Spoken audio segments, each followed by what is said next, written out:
আসসালামু আলাইকুম। আশা করি আপনারা সবাই ভালো আছেন। আমরাও ভালো আছি আলহামদুলিল্লাহ। গতকাল শেষ হয়ে গেছে ঈদ। তো আজকে আমি অনেকটা দেরিতে আপনাদেরকে জানাচ্ছি ঈদুল ফিতরের অনেক অনেক শুভেচ্ছা এবং অভিনন্দন। সরি একটু দেরি হয়ে গেল কারণ গতকাল অনেক চেষ্টা করেও ভিডিও আপলোড দিতে পারি নাই।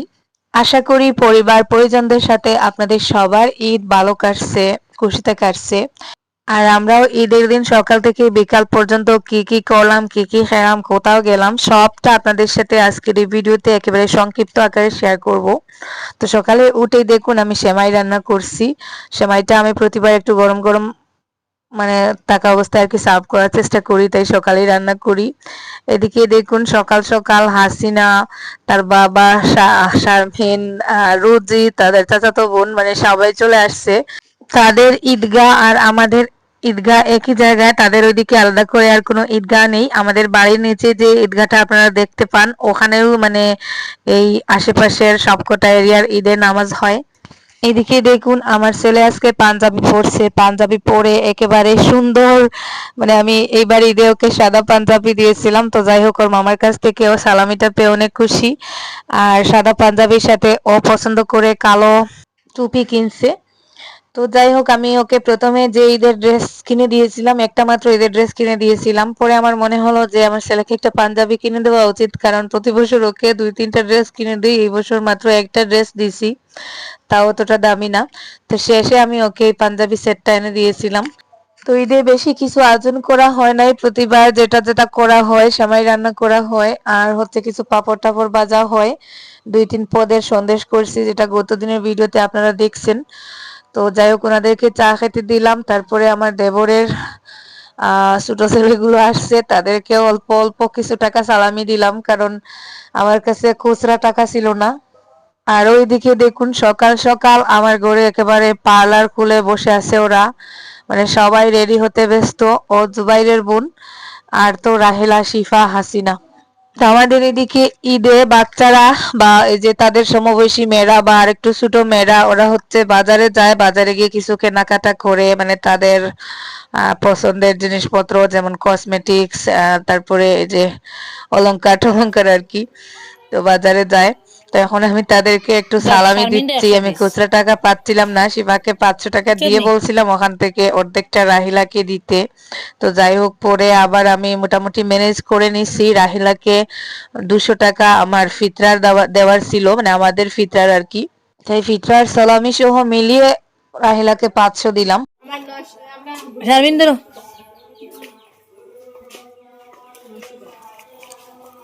আর রইছে 200 টাকা এগুদর সুয়াদা ধর ধর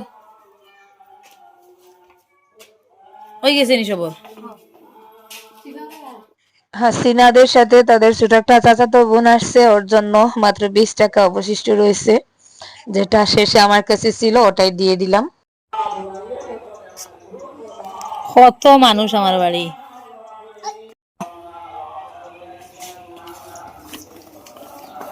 যাও যাও যাও। সবাই এখন চলে যাচ্ছে বাজারে, বাজার যেহেতু আমাদের বাড়ির একেবারে পাশেই, তো ওরা বাজারে চলে যাচ্ছে। আরিয়ানের বাবা ওরা নামাজে চলে গেছে ঈদের, এই যে। তো আমি প্রতি বছর একবার অন্তত গড়ের উপরে উঠে ঈদের নামাজ দেখি, ঈদের নামাজের এই দৃশ্যটা প্লাস নামাজ পড়ার সাউন্ডটা যখন কানে আসে সেটার মধ্যে আমি আলাদা একটা শান্তি পাই, খুব ভালো লাগে। তো আজকে আসতে আসতে একটু লেট হয়ে গেছে, উপর থেকে একটু লুকিয়ে লুকিয়ে দেখি। তো যাই হোক নামাজ শেষ হয়ে গেছে আমি আসতে আসতে। আর এদিকে জুবাইর নামাজ থেকে আসার পরে ওকে বাজারে পাঠিয়েছি, মানে আমার ঘরে থেকে যারা যারা বাজারে গেছে, বিশেষ করে শিফা, রাহেলা, হাসিনা, তো ওরা তো একটু বড় হয়ে গেছে, বাজারে অনেক ছেলেরা থাকে, যার জন্য ওকে দিছি, ও পাহারা দিয়ে মানে ওদের কেনাকাটা করিয়ে বাড়িতে নিয়ে আসছে। এদিকে বাড়িতে প্রতিবাসীরা আসছেন একজন একজন করে, তো ওনাদেরকেও যেটা খাবার দাবার রান্না করেছিলাম দিছি। হাসনা তার বোনদেরকেও নিয়ে আসছে, তার ছেলেকে নিয়েও আসছে। তো যাই হোক খাওয়া দাওয়ার পর্ব শেষ, এখন হাসিনারা চলে যাবে। আর বলেছিলাম ভাত খেয়ে যেতে, কিন্তু ওদের তাড়াহুড়ো গাড়ি চলে আসছে, তাই ওরা চলে যাচ্ছে, মানে নামাজের শেষে ওদের বাজার শেষে চলে যাচ্ছে। তারপরে দেখুন আমরা রেডি হয়ে বেরিয়ে গেছি, আজকের ঈদটা একটু অন্যরকম ভাবে করার প্ল্যান করছি। আরিয়ানের বাবা অসুস্থ, প্রত্যেক বছর ঈদে আমরা প্রথমে যাই শ্বশুর বাড়িতে, মানে ঈদের নামাজের পর প্রথমে যাই আমার শ্বশুর বাড়িতে, আর তারপরে যাই আমার বাবার বাড়িতে। তো এইবারের সিস্টেমটা একটু আলাদা। এইবারে বাবার বাড়িতেও না, শ্বশুর বাড়িতেও না, আমরা চলে যাচ্ছি আজকে অনেক দূরে, মানে চোখ যেদিকে যায় সেদিকে চলে যাব। শ্বশুর শাশুড়িদেরকে ফোন করে সালাম, আর বাবা মাকেও ফোন করে সালাম করা হয়েছে। আর কোথাও কিন্তু যাব না, আরিয়ানের বাবা এমনিতেও অসুস্থ, আর ওনার মনটা একটু খারাপ, যার জন্য ওনার মন ভালো করতে ওনাকে নিয়ে চলে যাচ্ছি একটু লং ড্রাইভে, যেটা কিন্তু এই বছর ফার্স্ট ঈদে আমরা যাচ্ছি। প্রত্যেক ঈদে মেহমানদের বাসায় যাই, বাবার বাড়ি শ্বশুর বাড়ি প্লাস এখানে সেখানে, কিন্তু এইবার ঠিক করছি মেহমানদের কারো বাসায় যাব না। এবার ঈদের দিনটা, সম্পূর্ণ দিনটা আমরা নিজেদের মতন করে ঘোরাফেরা করব। আপনাদের মনে হয়তো প্রশ্ন জাগছে যে বাবার বাড়ি থাকতে শ্বশুর বাড়ি থাকতে কেন ঘুরতে যাচ্ছি।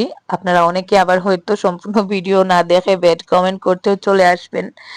তো আমি আজকে সপ্তাহে আপনাদেরকে বলবো, কারণ এর আগে আমি কখনো ফ্যামিলিগত কোনো সমস্যা আপনাদের সাথে শেয়ার করি নাই। তো আজকে আরিয়ানের বাবা ওনার বাবা মায়ের ওখানে যেতে পারেন নাই, যার জন্য ওনার মন খারাপ, আর চাইলে যেতে পারবেনও না। যার পেছনের কারণগুলো আমি বলবো আপনাদেরকে। তো যেতে পারবেনও না, আমি তারপরে বলেছিলাম যে সমস্যা নেই, যাওয়ার হলে যাও, তো উনি যাবেন না। ওই জন্য আর কি ওনার মনটা একটু খারাপ, প্লাস শরীরটাও ওনার খারাপ। আর উনি যেহেতু ওনার বাবা মায়ের কাছে যাবেন না, যার জন্য ঈদের দিন কাটাতে আমিও আমার বাবা মায়ের ওখানে যাব না।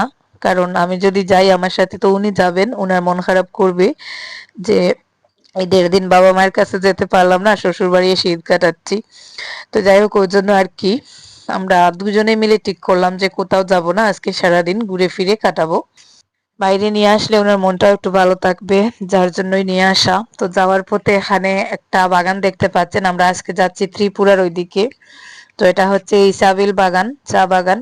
তো যাওয়ার পথে বাগানটা দেখেই ওই যে মেইন রোডে গাড়ি রেখে আর কি নেমে পড়লাম। এখন বাগানের ওখানে একটু টাইম কাটাবো, যেহেতু আজকে আমরা কোথায় যাব কোনো উদ্দেশ্য নেই। যে আজকে ওই জায়গায় যাব বা ওই পার্কে যাব এরকম কোনো উদ্দেশ্য নেই। ওই যে মানুষ লং ড্রাইভে আর কি যায়, তো ওইরকমই আর কি আজকে আমরা লং ড্রাইভে বেরিয়েছি। তো এখানে দেখুন সনের একটা ছোট ঝুপড়ি ছিল, যেখানে একটু বসলাম, বসে রেস্ট করলাম। খুব ভালো লাগছে, শান্ত নিরিবিলি একটা পরিবেশ, মনে হচ্ছে যে এখানেই থেকে যাই এই স্বার্থপর দুনিয়ার বাইরে এসে। শ্বশুর বাড়ি কেন যাই না বা আরিয়ানের বাবা কেন যাবেন না সেটা আমি আপনাদেরকে বলবো যেতে যেতে। এখন আপাতত আপনারা বাগানের ভিউটা একটু এনজয় করুন।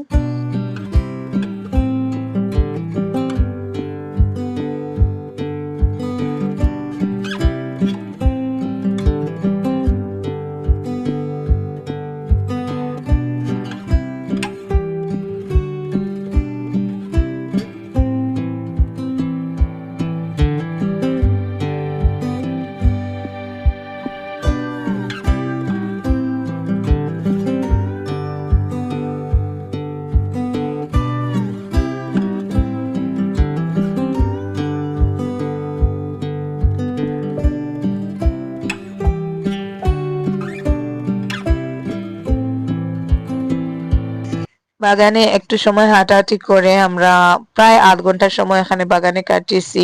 আজকের দিনটাও বেশ ভালো, রোদও নেই আবার বৃষ্টিও নেই। ২-৩ দিন থেকে যেহেতু বৃষ্টি হচ্ছে, ভাবছিলাম ঈদের দিন হয়তো বৃষ্টি হবে। তো যাই হোক, আল্লাহ তাআলার অশেষ রহমতে আজকের দিনটা অনেক সুন্দর। দেখুন, একটু মেঘলা মেঘলা ভাব আছে আকাশে, বাট বৃষ্টি হবে না হয়তো। সকালের দিকে কিন্তু রোদ ছিল, এখন আমরা যত সামনের দিকে যাচ্ছি একটু মেঘলা মেঘলা ভাব দেখতে পাচ্ছি।